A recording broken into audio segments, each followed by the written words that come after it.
Live. All right. Hi, guys. I'm going to see if I can pull you up here. I always like to see what's going on in Substack while we're doing this. Hello. Happy Friday. Happy February 20th. I hope this is a gentle and breath-filled reprieve from whatever Trump is continuing to talk about, which I know is probably everything but the Epstein files. Not that that's much of a reprieve, but it is, relevant and important. So we'll start out by saying, why am I here? Why am I talking to you guys? I am here because we as a team are a group of something I call citizen journalists. I'm sure that phrase is somewhere else out in the world. Excuse me. And it just means that we all have the ability, no matter what we do, where we work, what our lives look like, to help with this investigation. Whether that means that, you know, you work from home, you work in retail, you have a PhD in legal studies or economics, or somewhere in the middle. We all have skills. And I think the important thing that we have the most of is this idea of compassion and wanting to help the people who need to be helped. The most vulnerable in that is children. And even if they're not children now, the idea that because this happened 30 years ago, it can still happen again. And a lot of us have kids or no kids or our aunties and uncles. And we need to put a stop to money and power having a constant hold on the safety and well-being of the other 99.9% of the country. So, hi, citizen journalists. I'm glad we can gather here. I'm glad we can come together and talk about the week and talk about what we're doing, what we're putting together, what we figured out, and then how to move forward. I'm going to talk about two big topics today that are very relevant for this week. And the first is Leslie Wexner, who was deposed yesterday. I will say I have not watched all 5 hours of the deposition. I don't know if I could stomach that, but I probably will watch most of it. But we're also going to talk about formerly known as Prince Andrew, the Duke of York, HRH, His Royal Highness, whatever it was, whatever make-believe, the fact that stuff still exists is wild. It's 2026. It feels like playtime if you want to have kings and queens and HRH titles. But first, we're going to talk about Leslie Wexner because, a lot of people have heard of him recently, but don't know a lot of the backstory. He came off as a cute little old man, very giggly, very eloquent, which I did appreciate that he wasn't, sideways drooling in a wheelchair, which I feel like they do a lot when they don't want people to talk. His lawyers also didn't want him to talk. I don't know if you all saw the clip of his lawyer leaning in saying, "I will kill you if you say more than 5-word answers." I thought that was pretty funny. But like when we think about presentation and the people coming forward and talking about or being questioned about these really heinous things, and then they come off as sort of, gentle characters or similar to somebody we would know, or in the case of Prince Andrew and Ghislaine Maxwell, a little bit like Mary Poppins, not just British, but super British. We have to remember the things that they're talking about. It doesn't really matter. Doesn't matter the shell. It matters the soul.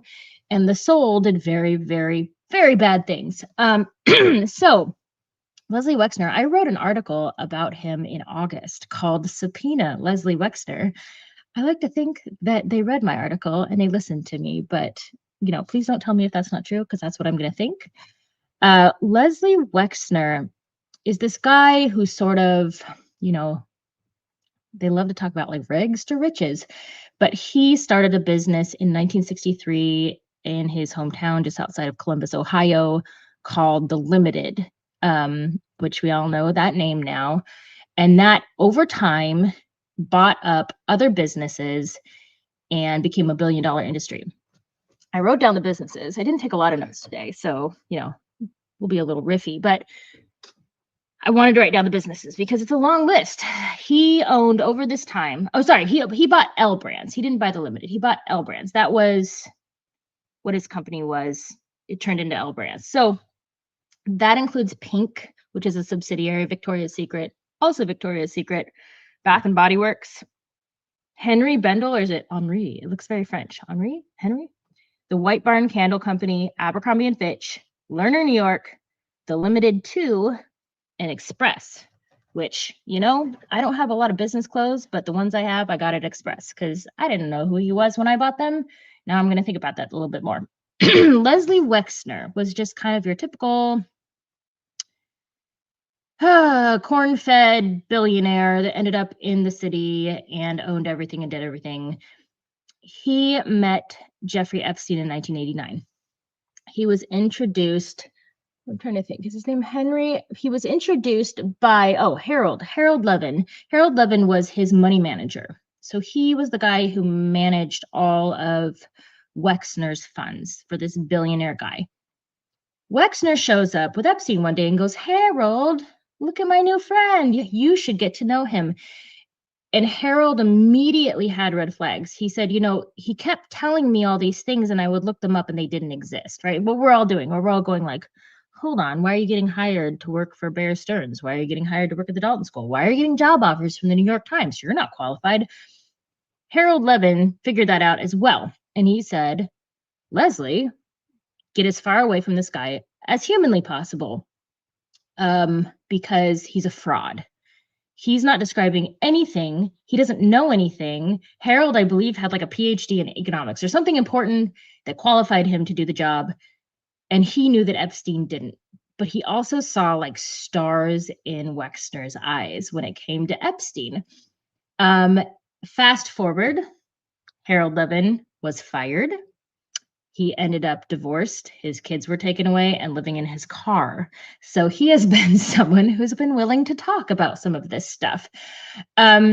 People were concerned with Wexner's relationship with Epstein because they said all of a sudden, and we've all seen this happen with people we know, all of a sudden when they're dating someone, which is not to say that they were dating, but when you see a friend who starts dating someone and they totally change everything about themselves to like hang out with their new boyfriend or girlfriend, and you're just like, dude, why did you change everything about yourself? Like, be yourself. Wexner started dressing differently. He started getting like stuff done. He started wearing really, really tight pants. People said they were like, that's weird. He's wearing very, very tight pants. And the assumption was that no matter how Jeffrey Epstein felt, Leslie Wexner was attracted to him. And that was part of the original coming together of their relationship in this sort of bigger money scheme. You know, people have talked about whether or not Epstein was gay. That is kind of like, I don't even know. I have always felt that I don't even know that he was attracted to anybody necessarily. He had like sexual needs. But like he just got what he got where he got it. You know, like, I mean, he didn't judge, he didn't care. He just wanted what he wanted. So like if he saw that Leslie Wexner had a crush on him and $1 billion, anything could have happened there because he wanted that $1 billion. The background on Leslie Wexner, though, and it's not, you know, it's shady. There are rumors of connections to, you know, not so great groups in Israel and the Mossad and intelligence and some of these more violent mob style groups, which I haven't written about because I don't have enough knowledge of them. But that is kind of like the idea of where all of a sudden the sudden money comes from that we saw with Epstein too. And you just see it like the transfer of power. You have a new guy and the new guy's suddenly wealthy, and then he gets a new friend and he's suddenly wealthy, and nobody's really earning the money that they suddenly have. Like you don't go from being a math teacher to being a multi like high level millionaire relatively overnight on Wall Street. Even on Wall Street, there's something shady there, and people question Wexner, like, why, you know, why are you doing this? Why are you such good friends with him? Why is he making so much money from you? You know, this idea of Wexner being his only public client, right? So Epstein sort of managing his money. He became in charge of his trust. I believe at some point he kicked Wexner's mother off the trust, and that became a big issue. He became in charge of every penny that Wexner had, and Wexner had a lot of pennies. And that turned into Epstein making, as his money manager, something like $150 million in a year. Like, I don't know about you. I don't have an accountant. I probably need one. I don't imagine that they're that expensive. Feels high. And then we started to deal with like the properties, right? We have these properties of the New York mansion. We have the New York apartments that are still owned by Mark Epstein that have 200 units. All these locations were originally owned by Leslie Wexner, and the Epstein boys sort of moved into them and sort of overtook them, and then eventually those titles were transferred over, and there's really no record of a sale. The only record that they have is of a title transfer, and a title transfer is like $150. And so what it looks like, and you know, prove me if I'm wrong, but I think the internet agrees with me, is there was no payment for these properties. You know, Epstein was given the house, he was given full use of the apartments, his brother owns the apartments. And then he got a Wexner's private jet as well. And I'm sure that there are other properties in there as well. And then Wexner kind of eventually pulled himself away from these properties and went back to Ohio. And there was weird little transfers, and this is sort of a rich person thing, is they don't ever buy a house under their name. Like if you or I bought a house, you would look on the title and it'd be like, Mr. So-and-so bought this on such and such date, sign here. They didn't do that. They would start an LLC and the business would buy the property. And so Epstein moved into the New York house in 96. He started a business called 9 East 71st Street, which is the address of the house. That bought the house in 98. And then in 2011, it was transferred over to another business that was associated with the Virgin Islands, which is obviously where his island was. Coincidentally, as I'm sure we all know now, in 1998, the trust, the Comet Trust, which was also managed by Epstein and Leslie Wexner, sold the house to Howard Lutnick that is at 11 East 71st Street. So literally the next house. They share a wall. Their front doors are about, I don't know, 20 feet apart, 10, 15 feet. I don't know how they're big houses. And they lived side by side until Epstein died. So that's like almost 20 years. Lutnick still owns that house. And you know, there's questions about what did he use that house for? Because I believe he rented out apartments, Lutnick, in that house, but I don't know. You know, and then it's like, oh, rented out apartments next door to Epstein's house. That is interesting, because then the apartments that Mark Epstein owns that were, you know, over a couple blocks down, like 6 blocks, is where he housed the global like dignitaries, Prince Andrew, people like that. And also he housed the girls who came from overseas, the underage models. Okay, so that's kind of the world of Wexner in New York. He pulled away, claiming that he hated the city. He wanted to go back to Ohio. He was very paranoid. Like, he had a reputation for being paranoid. And that's where you start to get this idea of like all these buildings had surveillance in and out, all these little cameras everywhere. The rumor is that that was started by Leslie Wexner, which I feel is a little, I'm guessing that Epstein had more to do with that, because like Wexner was not in the news. Wexner was not doing anything. He really didn't have a need for cameras all over the insides of his house, whereas Epstein obviously felt that he did. But now let's move back to Ohio. Leslie Wexner has a compound in Ohio, outside of Columbus, outside of New Albany specifically, that is made, I believe, to look like the Capitol building in Ohio. Like, it's made to look government, but it's like a huge compound, right?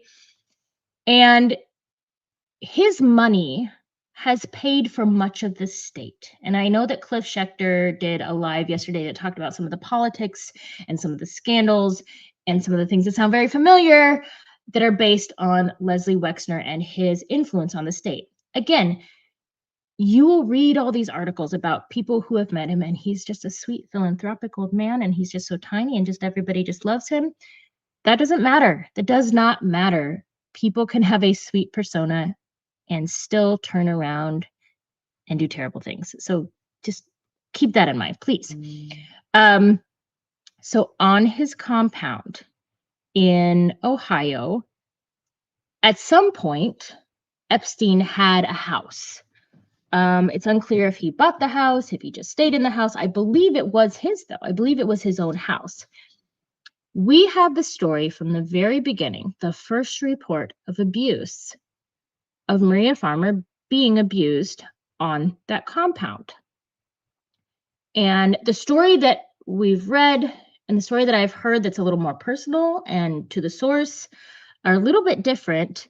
What has been in the news or what's more public is that she went out there as kind of like Epstein's art buyer. He picked her out of art school. He was introduced to her by Eileen Guggenheim. That is a story. And I was told that she knew before she went to art school in New York, when she was overseas going to art school, that there was a reputation for art schools in New York City to be a hotbed for trafficking, that was just known. And sure enough, and she was an adult, but sure enough, she was hired because somebody at the head of the school introduced her to Epstein. You know, it was her first job out of college. She was very excited to work for someone very wealthy who wanted to buy a lot of art. And he hired her to work in his offices. And eventually he started taking her places and it becoming more personal. And so they sent her to the Ohio compound. And I don't believe that Maxwell and Epstein were with her when she went originally. And I believe she was supposed to like work there for a summer. It's supposed to be like an art retreat. And I could be getting this wrong, but she was supposed to go there and she was supposed to work on her art for like a summer. And then Epstein and Maxwell showed up, right?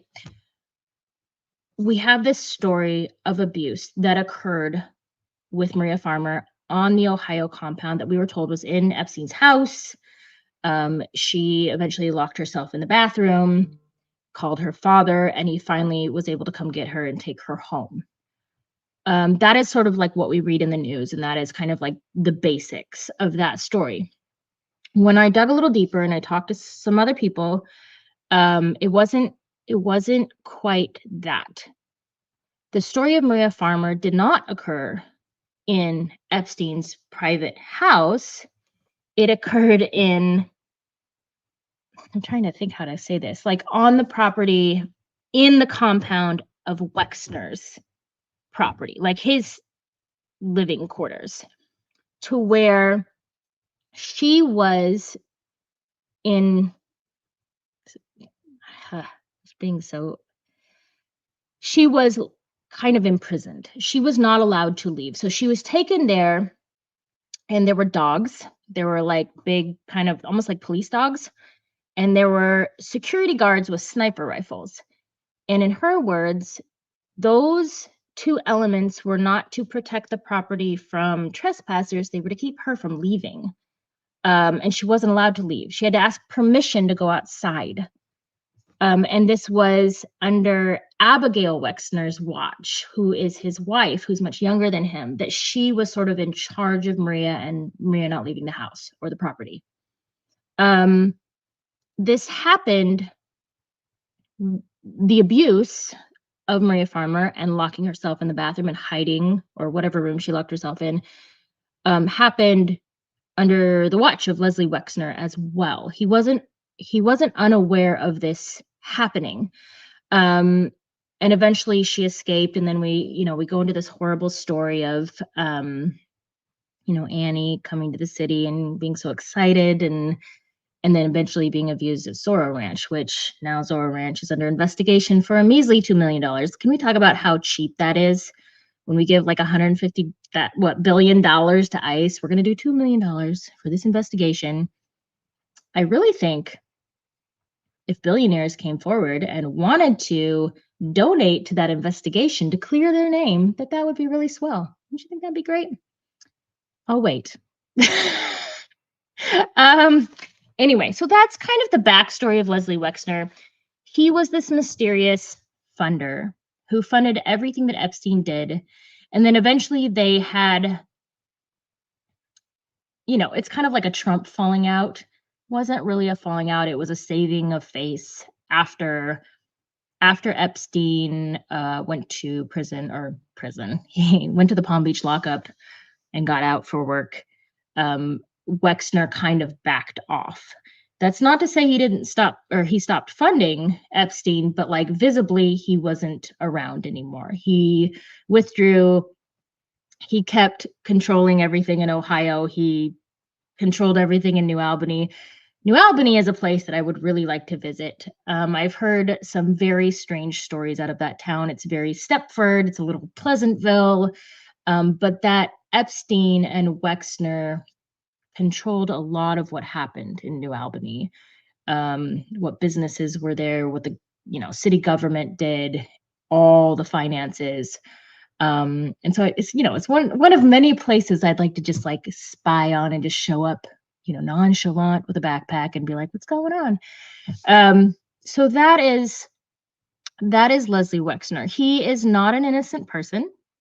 He was around for much of the abuse. He funded much of the abuse of these girls coming over from other countries. He was part of, again, this bigger story of racketeering and money laundering, to where the girls were kind of a symptom of that, right? Like they loved to abuse children. They loved all their weird fetishes. But the reason they got to do that is because they were laundering money back and forth to these countries where the girls came from. And that you see that in like the JP Morgan versus the US Virgin Islands case, where they realized that there were 134 bank accounts for Eastern European girls where money was just being funneled out. And so they used all these girls as a way to do that, and whether there was spying involved, I don't know, but I do know that money was leaving the country and was going to these other places as a result of this sex trafficking operation. And that was probably the point of it. And that they were just, in these men's eyes, they were probably just like a great side hustle for them, which sounds gross. So that is Leslie Wexner. Most of everything he said yesterday was a lie. It was obviously very scripted.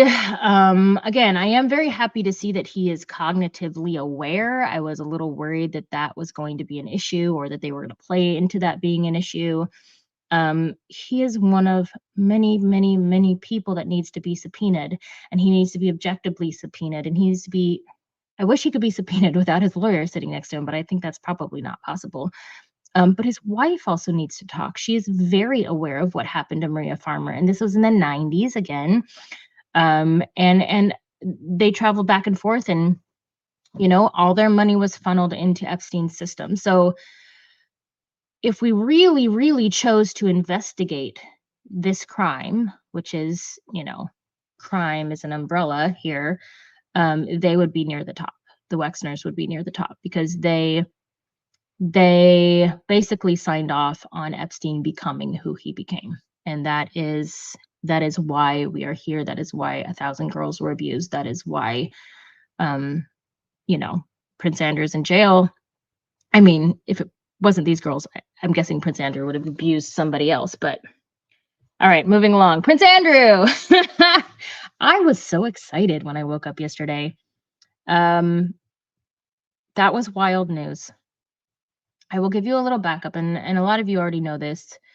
I had the good fortune to work on the Meghan and Harry documentary a few years ago, and because I'm a transcriber, so I wasn't hanging out with Meghan and Harry. I wasn't on the phone with them, but it was my job to transcribe all the interviews on and off the record, so that they could then piece together all these cuts and make a film.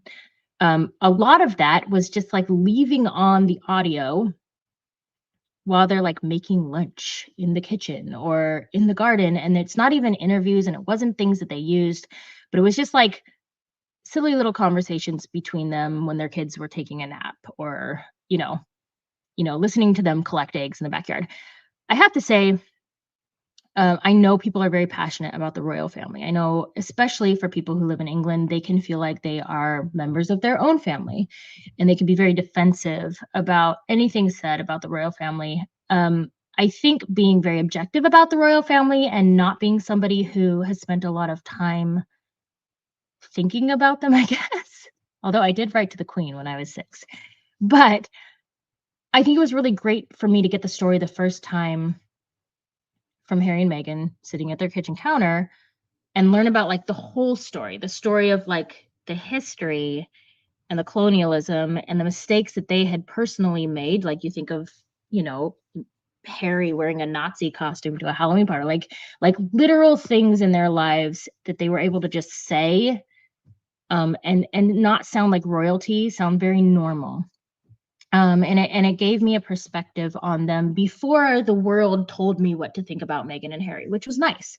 I could be like, oh no, I see over here that this group of people hates them, but I've spent the last year and a half listening to them talk, and I find them kind of pleasant. I think that they're very normal, and I think that their opinions matter, and I kind of see what they're saying. So I learned a lot in those conversations. I learned a lot about the dynamics of the royal family. I heard things that were very, very, very off the record. I remember when Meghan had her son, there was a lot of racism involved. There were tabloid newspapers that showed her carrying a monkey down the steps of the hospital or something, like just really, really horrible, racist, awful things that people told them to just get over. There was the conversation about the royal racist, which I got to be privy to, which was interesting.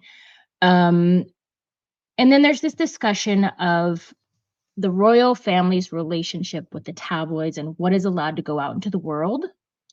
And that is a little bit of a double-edged sword. On the one side, you have the unsaid royal motto. I can't remember what their actual motto is. It keep calm and carry on? Is that their motto? It's something foofy. But the actual unsaid motto that they live and die by is never complain, never explain. And that means whenever there's a controversy within or without the family, for its politics, anything that doesn't have to do with charitable leanings, like helping, a country after an earthquake, they would do that kind of thing. But if there's any sort of like a political bent involved, they will stay out of it. If there's any controversy involving their own family, they will stay out of it as far and as possible as they can. And they just don't get involved. But on the other hand, part of King Charles's job is to, before the newspapers go out in the morning, he gets all of them, and the reporters call him, and he gets to say yes, no, yes, no, yes, no, yes, no for the things that go out.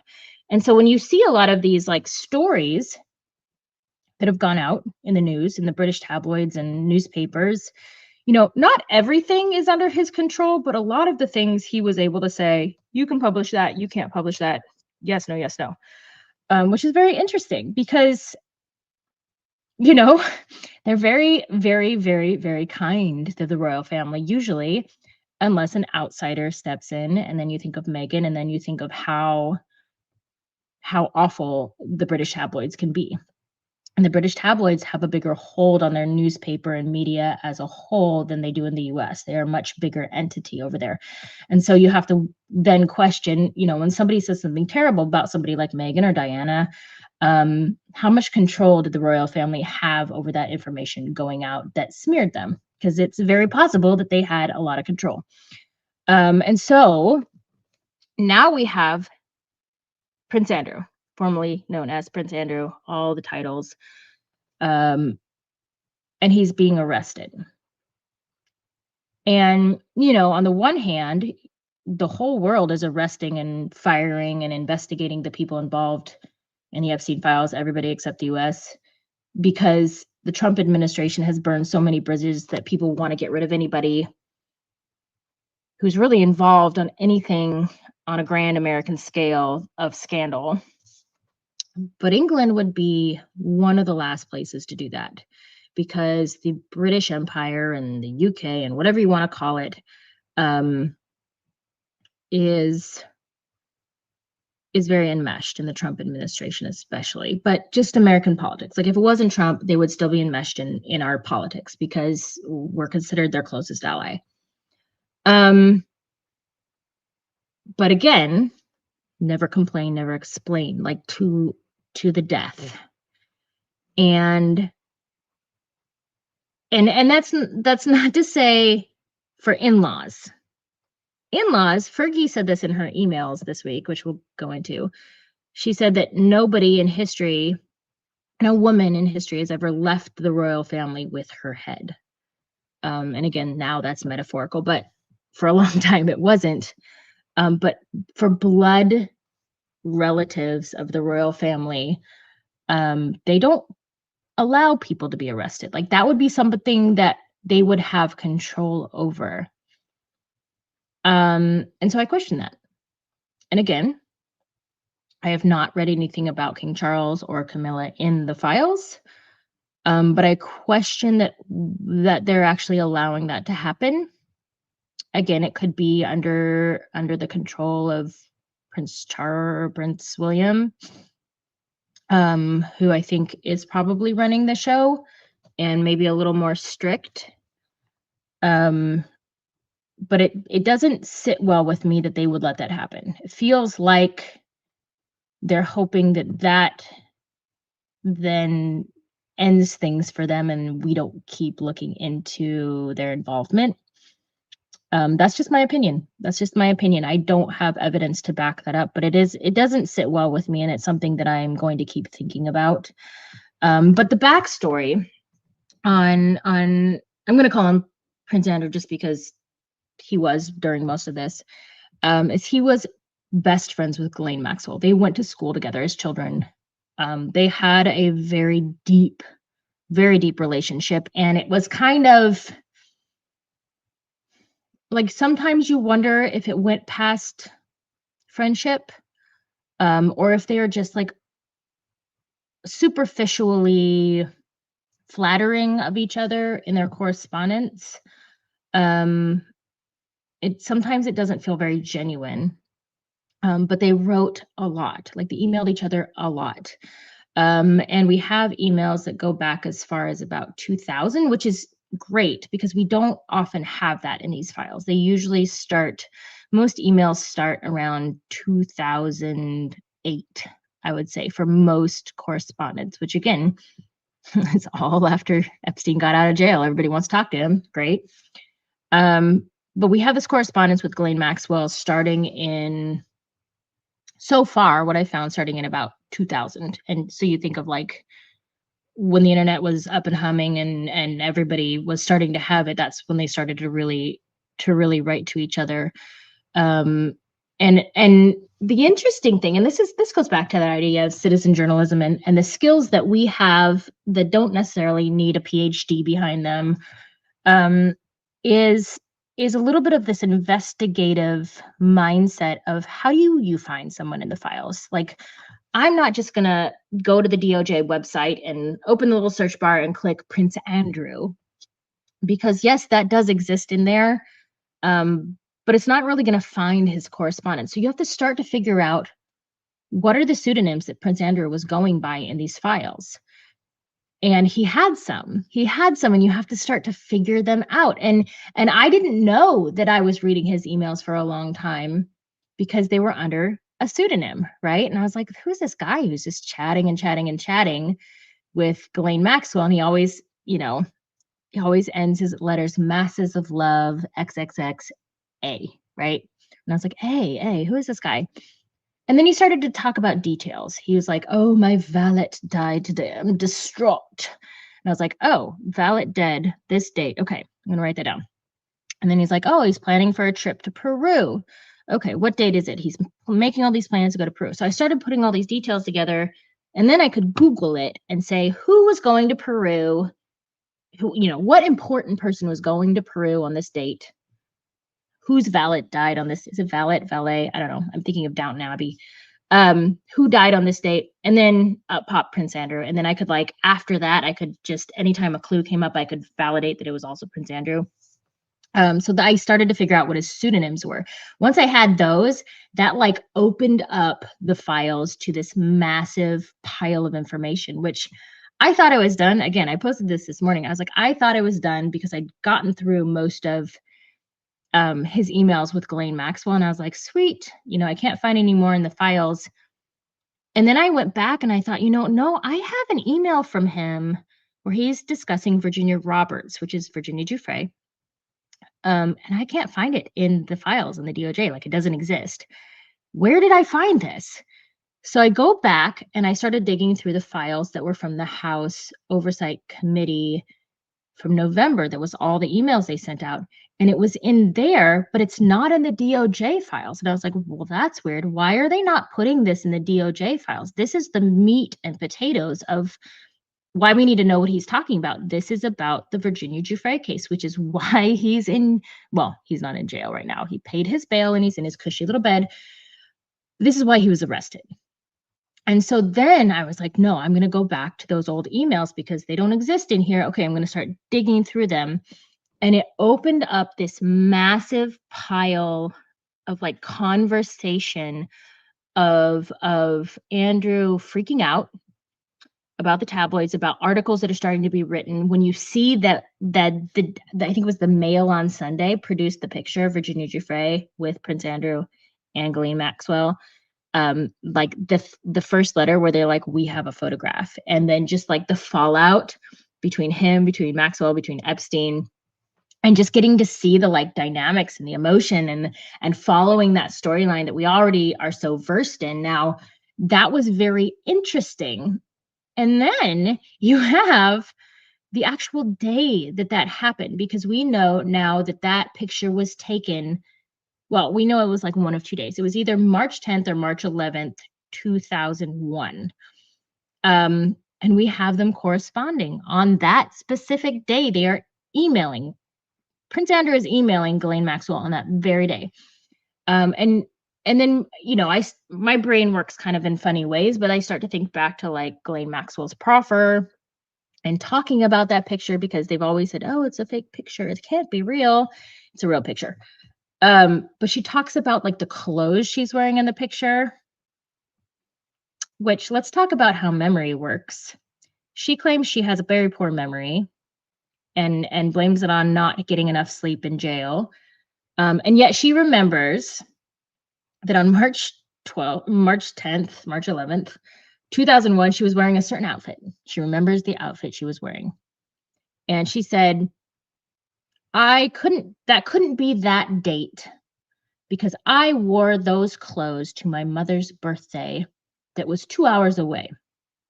And we went to her house for like a picnic or a barbecue or whatever they call it in England. And I wore those clothes and I went to my mother's birthday. Well, when is her mother's birthday? March 11th. So that does line up.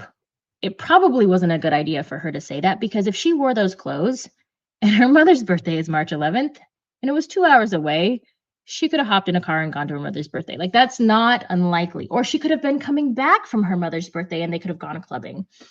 The story is that they brought Virginia Giuffre over as like a gift for the prince, right? Here's a 17-year-old beauty. Hey, it's England. It's consensual here. Not a big deal, which has always been their argument. And they brought her over, and it was the first time that she was abused by Prince Andrew. The picture was actually taken by Jeffrey Epstein. So we learned that from her book, that Jeffrey Epstein was behind the camera, Ghislaine Maxwell, Prince Andrew, and Virginia, then Roberts Giuffre. They describe a bathtub.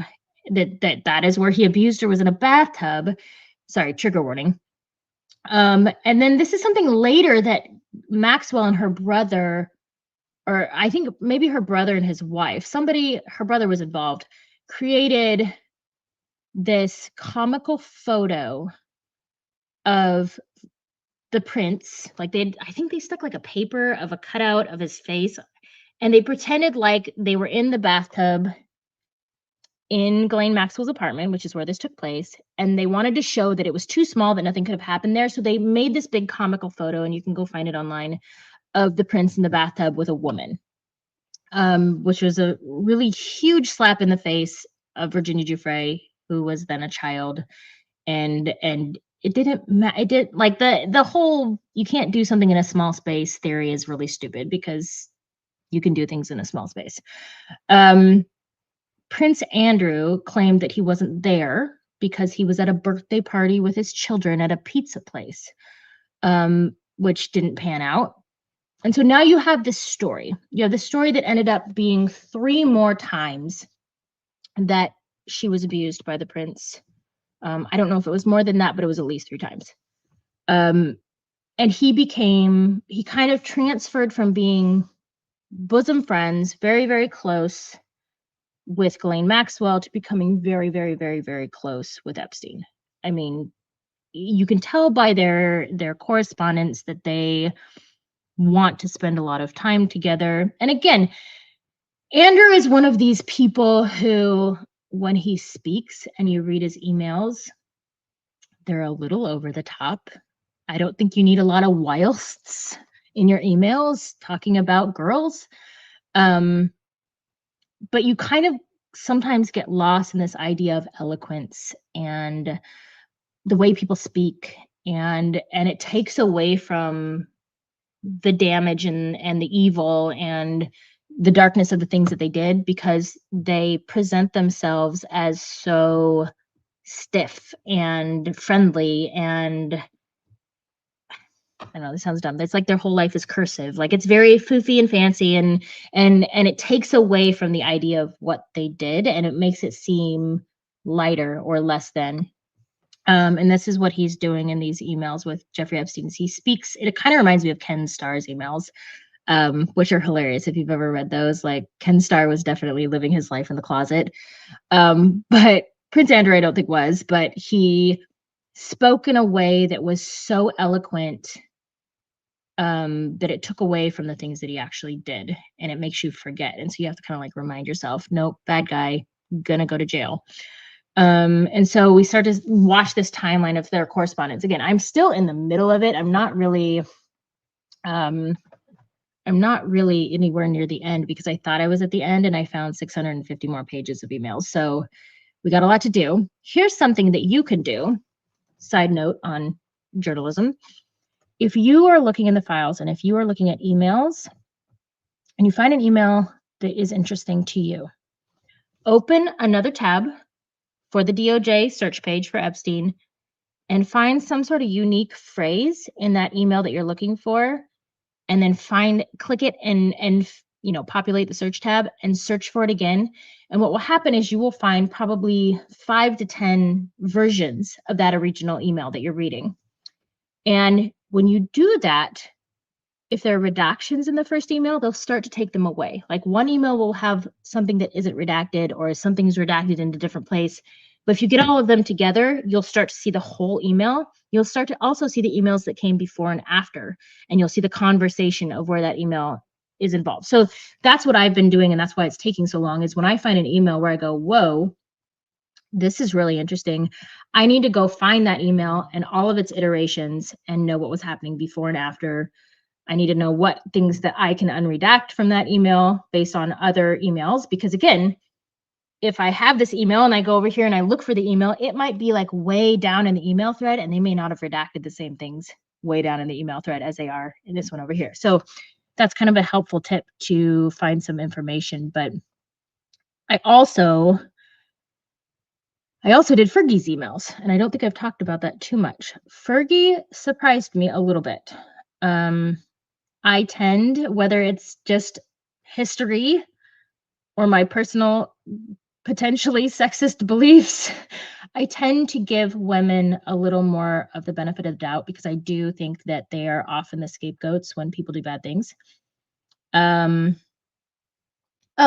if you have questions, this is from Lawrence, the great Lawrence Winterman. If you have questions, can you say @BAM, BAM, in your question, and he can post your questions, and then I will read them at the end. Fergie was somebody that I didn't put her on equal footing with Princess Diana.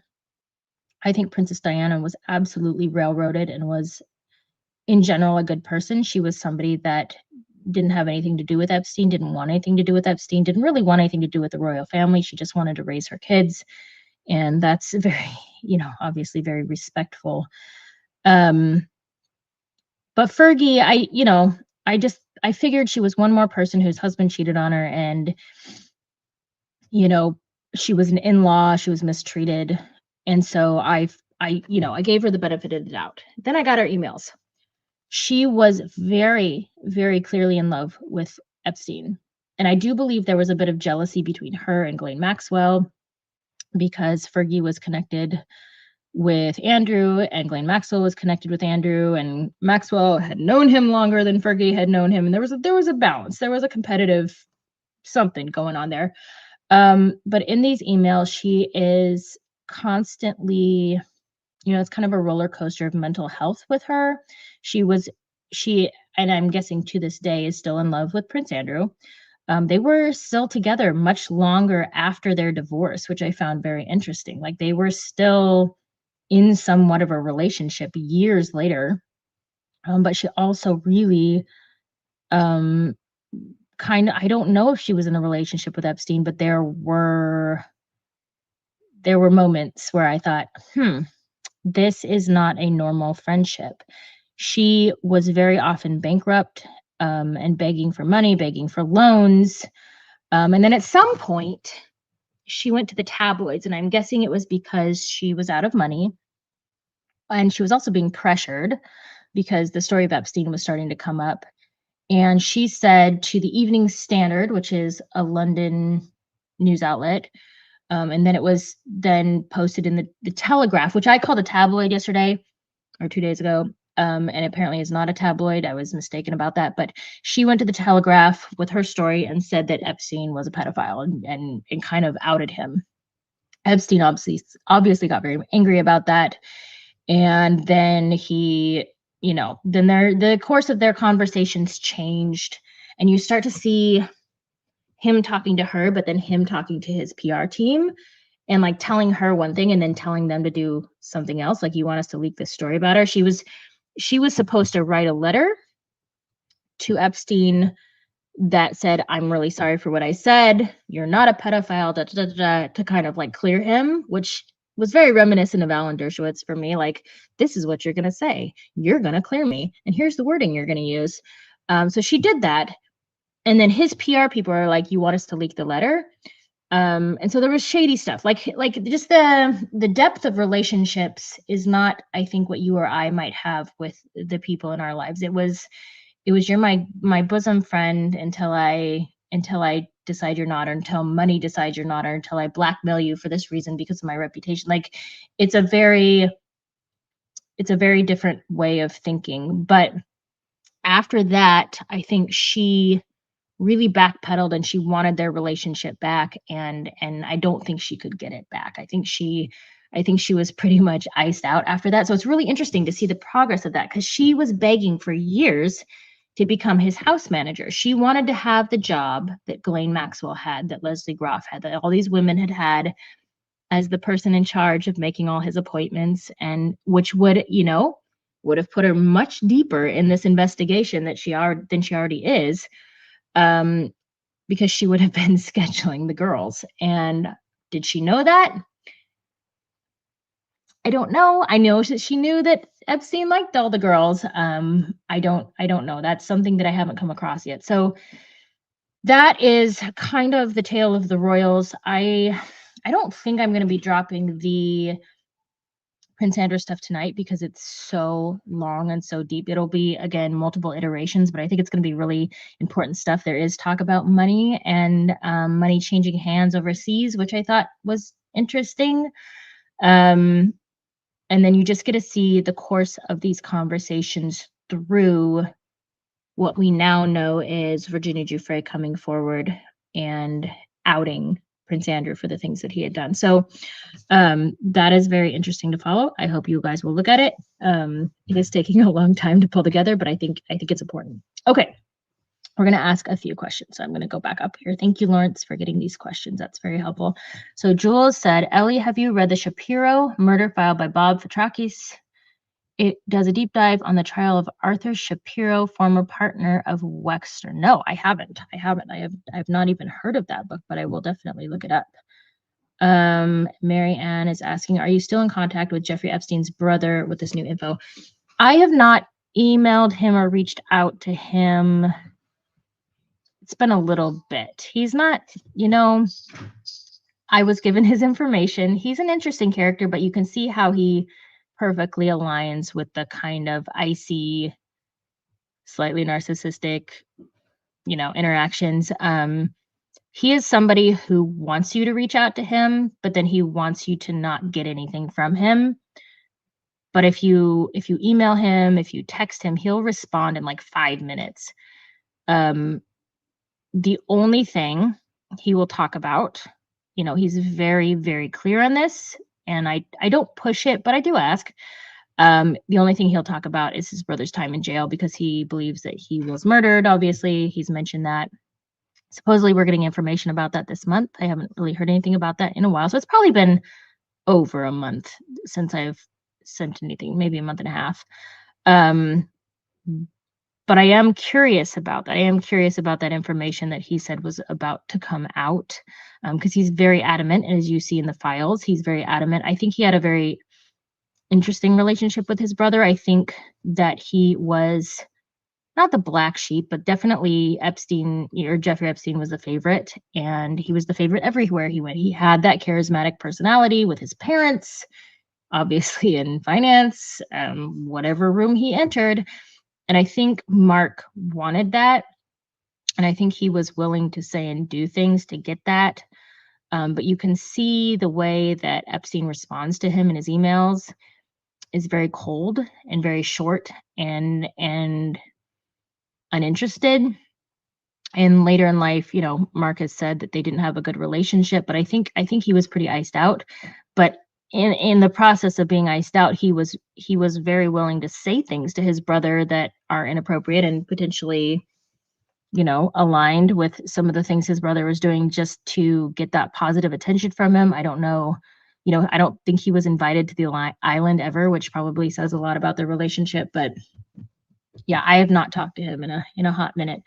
Do you think the royal family threw Meghan under the bus to deflect from Andrew? No, I think they threw her under the bus because there's a history of white colonialism that they just cannot step out of. Like, they can't. And I learned this a lot from Harry, because he's like, this was the mentality that I had. I had this absolute ignorance that, we hadn't done anything wrong. We were this like storybook legacy of the British Empire. And he's like, and then all of a sudden I realized that in order to be that legacy, we had to go out and basically sweep up all these sections of the earth that were filled with indigenous people and cultures and turn them into white British colonies. And I think that they still want that they still want to do that. I think they still want to be the royal family that is the white royal family. And even if they, mention helping and doing diverse things, I think that they really struggled with the idea of a woman of color entering their family who didn't come from royal blood, right? That's important. Who didn't come from a two-parent family, who didn't come from money. I think they really struggled with that. I think there are racist tendencies. I've heard about the racist tendencies. I cannot talk about them. I signed an NDA to not talk about those racist tendencies, but I don't think it had to do with Andrew. I think it fully had to do with the history of the royal family. But I do know that they did talk about Andrew a little bit in those conversations, and I think the idea was they were very, very close with Eugenie, who is his daughter. She would come to visit them often, Harry and Meghan. And that the girls are just they're good people, stuck in a crummy situation, but they were kind of just like wringing their hand, like washing their hands of Andrew. Like, they just were just like, ugh, Andrew, which is, I'm guessing, something that probably most people in that family feel. If you want to review the documents, what can we do? So when we repost this live, I will put a link to, I mean, there's different iterations. There's dataset 11, dataset 10, dataset 9, 8, 7, 6. I'll put at least one folder in there, which it will be hundreds of thousands of documents, and then you can just click it and it will take you to the Epstein files. Or you can go to the DOJ website and they have an Epstein library and you can just look, but it's not organized by any means. I have subscribed to you, but I am not paid in the space. I'm sorry, so confused. I want to help, but this is all. No one is hearing me and I'm connecting dots too. Sorry if I'm being offensive. I'm sorry, I don't know how to pronounce your name. Is it Shalana? You do not have to be a paid subscriber. That is okay. Like my content is free and paywall free. Some people are paid subscribers and I'm grateful for the people who can do that, but I also do not ever want to put information behind a paywall because that then separates the people who get it and who do not get it. And I don't think anybody should not get the information. That is just my personal belief. I know other people do it differently, but I've come from points in my life where I couldn't afford to get behind a paywall or to go past a paywall, pay for a paywall. And I just couldn't get access to information, and that didn't feel fair. So I'm not going to do that. So it's okay if you don't have a paid subscription. That's fine. Has anyone cross-checked the Paradise Papers with the Epstein files? I'm not familiar with the Paradise Papers, so I don't know. But I will now be looking that up after I get off. There is an unknown person who says, Heidi ho, neighbor, wondering if that was Lutnick. I don't think so. I felt like that was a woman. I think I know which email you're talking about. Because I was wondering that too. But I think like the timing, there was something about it that didn't line up with it being Lutnick. But I also, the phrase Heidi ho, neighbor is probably a colloquial phrase as well. So it could be just another person from New York. I don't know, or Palm Beach. I think that's what I was getting, was somebody from Palm Beach. Can you, just from Tony Stephen, can you determine the year the diary that Bob Goodlatte and Goodlatte Colganer mentioned Joe Gibbs and Dan Snyder? Okay. So Tony, this diary, yes, we did some digging and the dates in it are as early as probably 1999. There's a 16th birthday card by Carter Cards that we were able to look up and find the date that it was issued. It was issued in 99. That doesn't mean that it was sent in 99, but probably 99, 2000.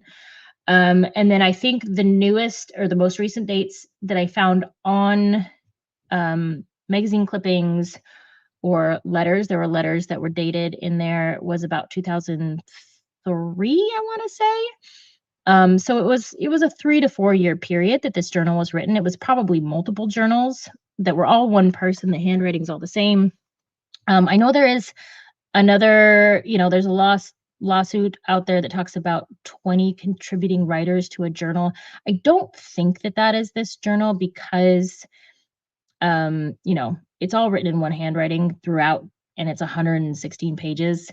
It could be, but it would be more like somebody had compiled all the stories and wrote them down, but it should be early 2000s. If the person turned 16 in 1999, that would make them born in 1983. I have been told it is not Virginia Giuffre, but it would be somebody around her same age. Why did Andrew and Fergie get divorced? My guess is it was probably a press thing. I mean, maybe they did it because he was outed as having affairs and they had to show consequence. I don't know, but they were clearly still very cozy years later.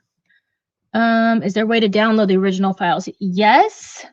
Why is no one on the left saying much about the fact that people are speculating that Maxwell is not the person who is pleading the fifth? Her facial features. Oh, well, that is conjecture. The facial features, I've seen a lot of that as well. I still think, personally, that is the same person. She has aged over time. Where our facial features are over 10 years, droop and change. But also like people have lined up like the line of her ears to her top of her glasses. And depending on how you tilt your head towards the camera, that measurement is different. And there's something out there that shows how that measurement changes with the same person. I don't think that is the different person. She is very much an active player still. She still wants to be a part of this because she still wants to have a pardon. But you can download the original files from the DOJ website. I recommend finding somebody who has them and downloading them from there. There's a lot, though. You have to have a big file server in order to do it. Okay, we got to finish up. I'm going to do one more. Have you ever heard the song Victoria's Secret by an artist named Jax? Came out in 2022, and it's about Wexner. And I don't know. I've never heard. Is there a whole like musical thread of people? I don't know. Supporting, the last one, how can we support your investigation? There's a lot of people involving themselves. I think helping is a great way to support, but also just like if I post something and you read it and you like it, click like, share it if you want to share it with friends and family. If you can become a paid subscriber, that's amazing. If you can become a paid subscriber to Blue Ant Media, that would be, really wonderful. But if you can't, just keep reading and keep sharing the information, keep talking about it. And stay informed, like look things up and do your homework so that if you choose to then go and turn around and start talking about this stuff, that we're all spreading factual information, because that's going to help get survivor justice in the end. And I think that's the ultimate goal. So thank you guys. Thank you for this Friday breakdown. I hope Donald Trump is not still talking. I don't know. But happy Friday. And thank you for logging in. If you are not subscribed to Blue Ant Media, please subscribe. It's a free subscription. If you're not subscribed to me, I am also a free subscription. Again, if you want to become a paid subscriber, I'm grateful, but you don't have to be. I think information should be accessible to everyone. And I love you all and have a happy Friday.